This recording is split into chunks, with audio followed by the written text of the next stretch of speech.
Good morning, everybody. I, like many of you, was horrified to learn of last night's murder of two staffers of the Israeli embassy in Washington, D.C., Yaron Lishinsky and Sarah Milgram, a young couple that was just about to become engaged to one another.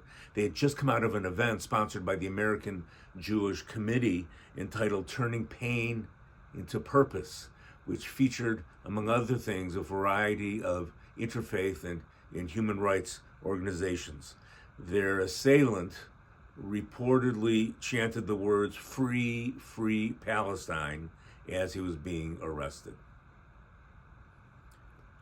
I wish I had adequate words to provide comfort to you this morning, but I'm afraid that at moments such as these, none will suffice. To me, like many of us, this recent event only adds to the feelings of trauma, vulnerability, and fear that we've been experiencing in recent months. Of course, we're taking extra precautions to ensure the safety of Temple in the coming days.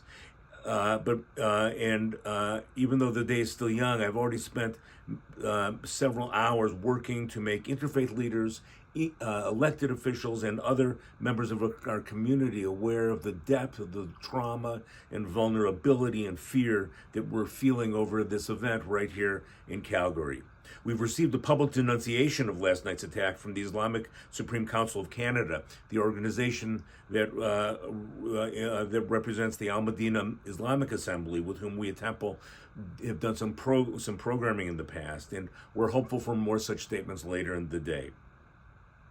I will say this: those who hate us want to isolate us from the world. Even as we grieve the deaths of these two young people who are working on behalf of our people, we cannot let the haters succeed in creating division. This is not a time to be quiet. Let the world know how you feel. If you, like me, are feeling scared and vulnerable, tell people about it. Tell your friends. Tell your neighbors. And make a special effort to tell them if you know that there are people who disagree with you. Let the world know that deeds like this ripple out through the world, affecting not only the immediate victims, but also in lesser but still significant ways, other people, even us as well. Let's not shut down. Let's redouble our efforts instead to create a world of compassion, humanity, and peace. And as always, please come to Temple this weekend. Services tomorrow night. Friday begin at 7:30 and at 10:30 on Saturday morning. At times like these, we need each other.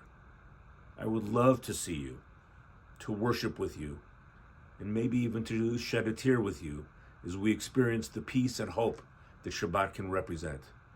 I send you early and heartfelt wishes, truly, for a Shabbat Shalom, a peaceful Shabbat for ourselves and the rest of the world.